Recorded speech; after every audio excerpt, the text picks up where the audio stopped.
Hoje eu vou explicar para você por que Pritchard Colum ele ficou quadriplégico. Agora, caso você não saiba quem seja Pritchard Colum, ele foi um pugilista que, em sua última luta, ele infelizmente recebeu diversos golpes em sua nuca, ele ficou quadriplégico. E atualmente ele está em estado vegetativo. Agora, caso você não me conheça, eu me chamo Vinícius, sou estudante de medicina pela Escola Superior de Ciências da Saúde e eu já vou adiantando que essa história ela é realmente bem triste, é complicado de falar sobre esse assunto justamente porque ele está imergido em muita negligência. Então, realmente é complicado, gente. Resumidamente, Pritchard Colum ele foi convidado para participar de um evento de boxe em Virgínia, nos Estados Unidos.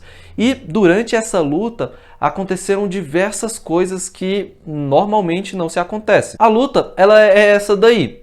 Em qualquer esporte, principalmente em esportes de combate, golpes na nuca são extremamente ilegais e passíveis de banimento. E o que mais me impressionou e me incomodou nessa luta foram 4 aspectos. O primeiro, a intencionalidade do seu adversário em acertar golpes na nuca de Pritchard Colum. Segundo, a negligência do juiz em não parar a luta por conta dessas intencionalidades. Em terceiro, embora Pritchard Colum ele tenha avisado ao juiz que ele recebeu diversos golpes na nuca, o juiz nada fez e deixou a luta continuar.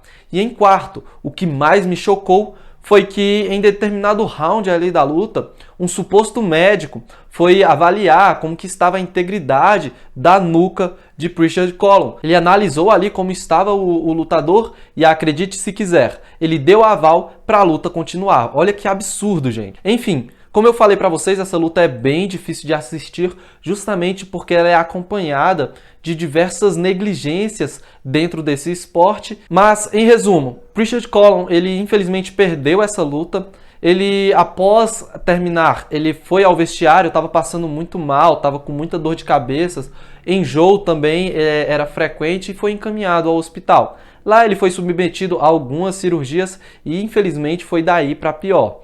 Ele ficou aí cerca de 250 dias em coma, internado dentro do hospital e só saiu de lá em estado vegetativo e quadriplégico. E nesse vídeo eu vou explicar para você a fisiopatologia de golpes na nuca e por que isso é tão perigoso em qualquer esporte. Na realidade, nem só em esporte, mas até na vida cotidiana, porque é tão perigoso você receber um golpe nessa região tão sensível do nosso corpo. Em primeiro lugar, é preciso entender a estrutura da nossa coluna. Até porque, entendendo essa estrutura, fica muito mais fácil entender os perigos e os riscos que se tem em receber um golpe em sua nuca ou em qualquer outra região da sua coluna. Começando pela cabeça e indo sentido crânio-caudal, a gente tem aí a coluna cervical, a coluna torácica, a coluna lombar e, por fim, a coluna coxígea, que em algumas referências médicas eles costumam unir a lombar com a coxígea. Mas o que é importante da gente entender da nossa coluna é que no centro dela a gente tem a medula espinhal.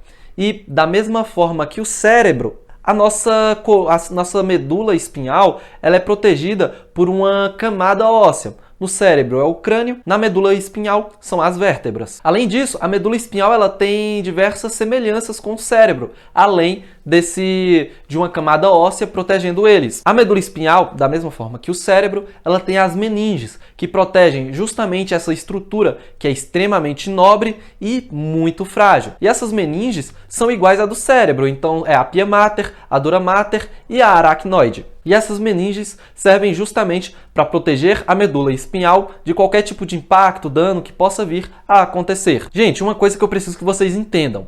O cérebro, ele interpreta praticamente tudo que está ao nosso redor, todo o meio externo e também meio interno.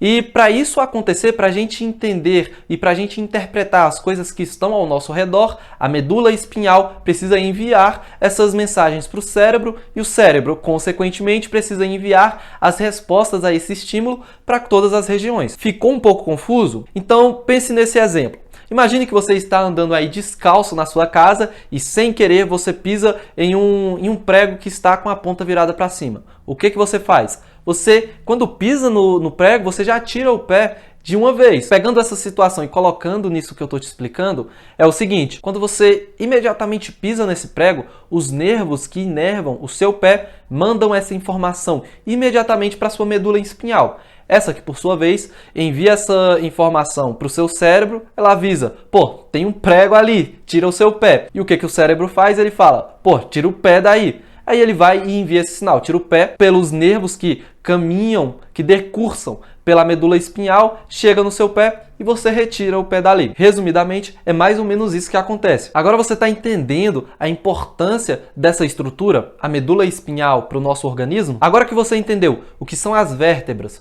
o que é a nossa coluna e a importância da medula espinhal, é interessante você entender um dogma que existe na medicina. Quanto mais próximo do crânio um dano acontecer em sua coluna, pior vai ser o prognóstico e necessariamente maior será a gravidade.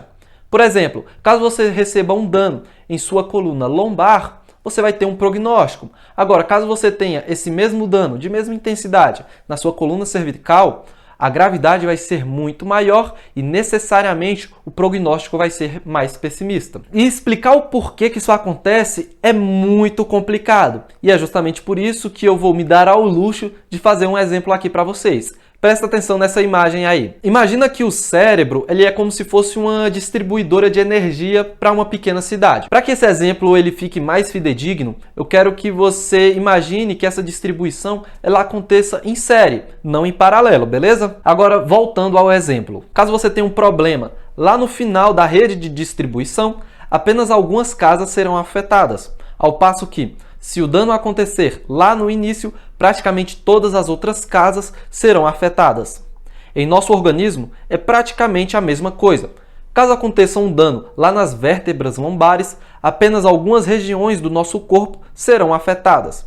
Agora, caso o dano ele seja lá nas vértebras cervicais, em nossa nuca, por exemplo, os danos serão bem maiores, porque vai afetar, além daquela estrutura, todas as outras que estão abaixo dela. Agora você entende, né, o porquê da gravidade de uma lesão na nuca. Com isso em mente, e dependendo, é claro, da gravidade e da intensidade que o golpe ele for realizado na nuca de uma pessoa, ela pode desenvolver vários tipos de deficiência física. Até porque todos os nervos motores que fazem eu levantar o braço, mexer a perna, eles necessariamente precisam partir da medula espinhal e voltar para a medula espinhal para ser interpretada pelo nosso cérebro. Dentro desse universo de deficiências físicas, existem inúmeras classificações.